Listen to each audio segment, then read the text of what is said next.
Hello everyone, welcome back to the channel. I know it's been a while since I posted any videos.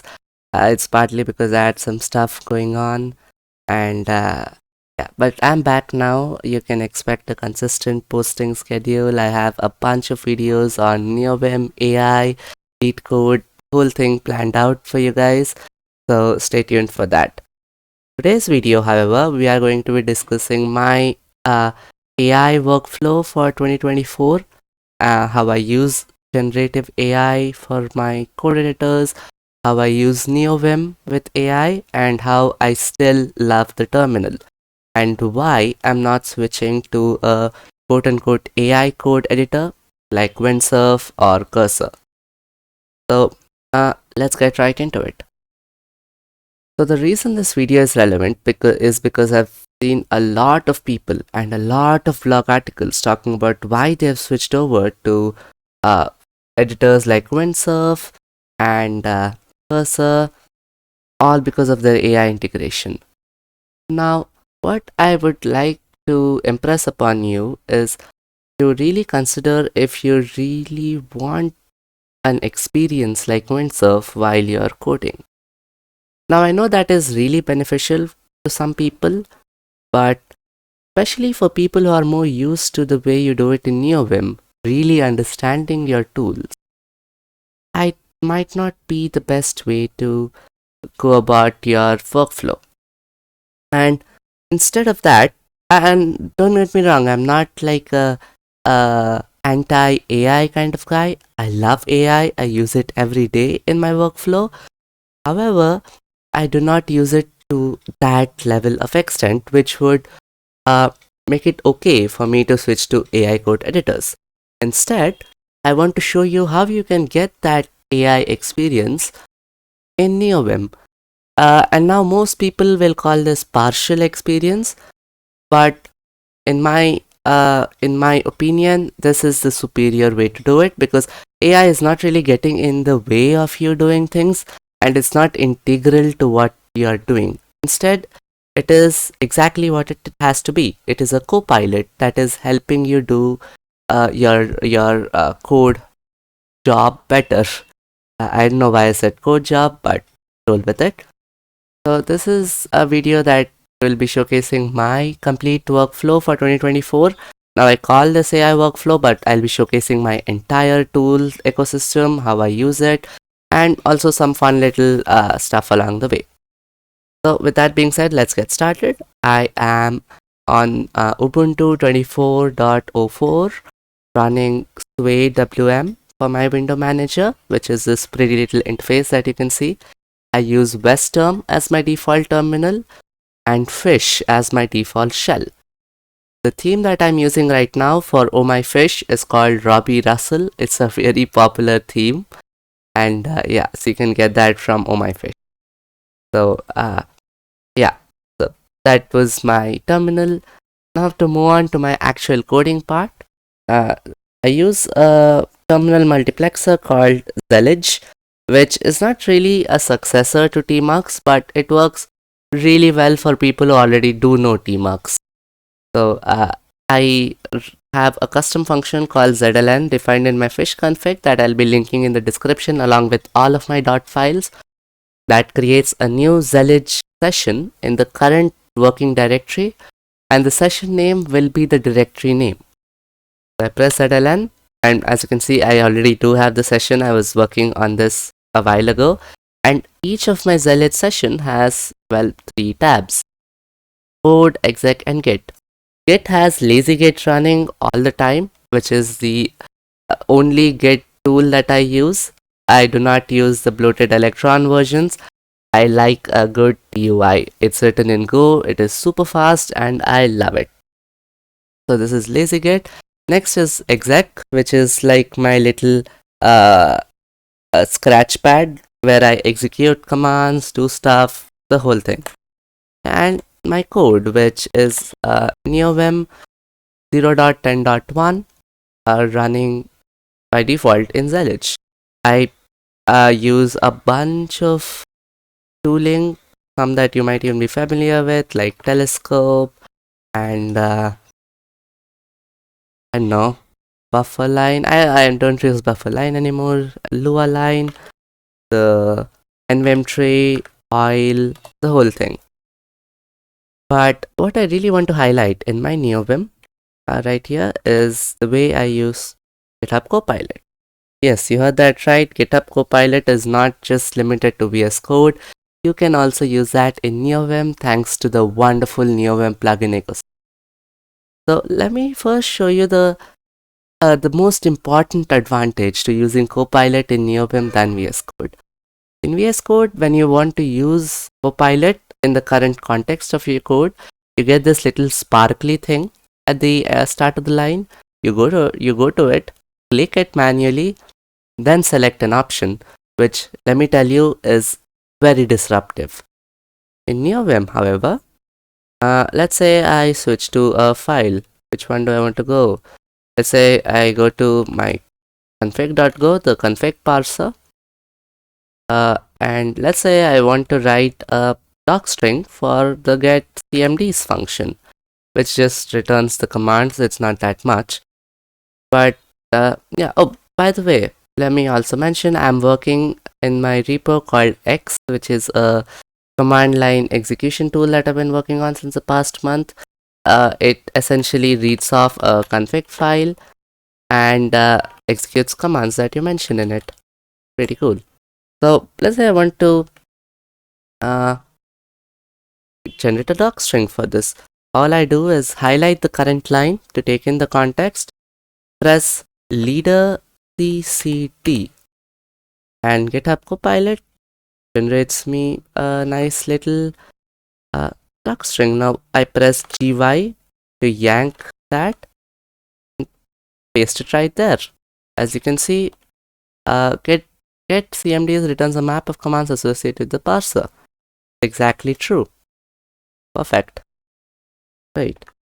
So as you can see, we just used GitHub Copilot. Now this is GitHub Copilot chat. I also have GitHub Copilot as a plugin.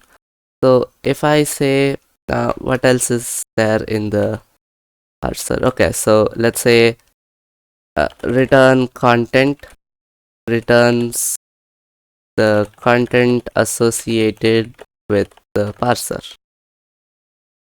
And if I do this and just let Copilot run, which if the there you go. I think that's just my internet being slow. But anyway, as you can see, GitHub Copilot does its job too as autocomplete. And at times I really really prefer it to add to my config a slight delay to Copilot. So it is only helpful when it has to be, and it's not disruptive, and I do not get the dreaded Copilot pause. And if you don't know what Copilot pause is, it is essentially developers nowadays just hanging on and waiting for Copilot like this to actually complete their code instead of just doing it themselves, which is so bad. The Primogen talks about it in one of his videos. I highly recommend you check it out.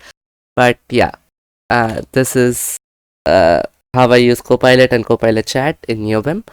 You'll never get the same amount of code understanding and context as you do with AI code editors like Cursor and Windsurf, but it is pretty close.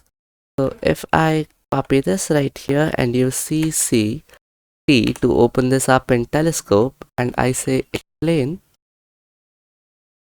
hopefully it takes some time. Yeah, so the selected code is a method defined in the parser /config. So return content with a receiver P of type parser. This means the return content is a method that can only be called on an instant of the parser struct. That is correct. It also gives you a nice little diagnosis. Awesome. So as you can see, it does do its job pretty well. Although if you are specifically looking for that whole context understanding experience, Windsurf might be the editor for you. So, or VS Code for that matter. So that was my workflow using Neovim and CoPilot.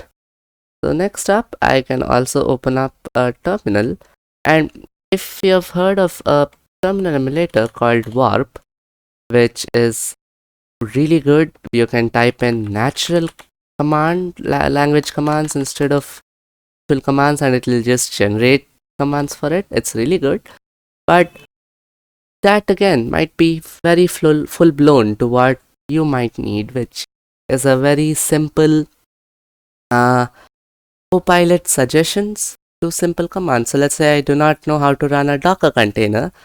I can use GitHub CoPilot to suggest me how to run a Docker container, which is a generic shell command. And there you go. Docker run options image command arg is exactly what I needed. And I can just do that. There you go. So you also have a warp-like integration in your code editor. And then once you're done, you can use LazyGit to quickly commit stuff. It is really simple, really intuitive once you get the hold of it. And yeah, it's just awesome. Now, one more warning before I get into showing you the actual plugins and stuff that I use for my workflow. This is very specific to me. I like this workflow, and if you're using VS Code or Z or whichever other code editor, I'm not judging you. But moving away from Neovim just because it does not have good quote-unquote AI integration is probably a bad move, because it does. And as showcased in the recent Neovim Conf 2024, there are a lot of plugin authors willing to do a lot of stuff for the community. So that being said, I really hope this video inspired you to stick to Neovim and configure it to work with AI. And if this video does get good attention, I will make a second part of showing you how to actually set up my config from scratch. So stay tuned for that. Like the video if you want that. I don't like to set targets and stuff, but you know, it has to get some good attention. So these are all of the tools that I use. So this is Zellij, which is the terminal multiplexer I use.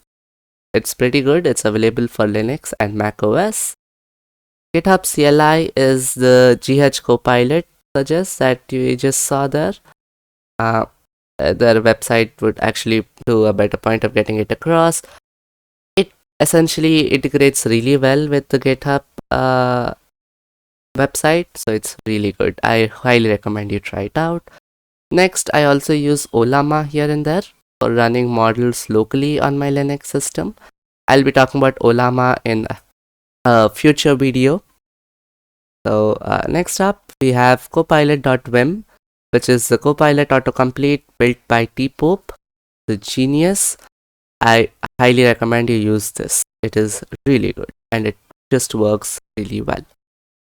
Next up is the actual highlight of the whole video, which is copilotchat.name, which is GitHub Copilot Chat in Neovim. It is really good. And it has options for lazy as well as Vim plug. So regardless of if you're on Vim or Neovim, this will work. It's awesome. Okay, there you go. With that being said, I hope you enjoyed the video. I did have fun recording after a long time, and I have a bunch more videos planned, so stay tuned for that. I know the video was a bit all over the place, but let me know if you want specific tutorials for each of the things that I discussed in the video. So thanks for watching. Hope you have a great one. Bye bye.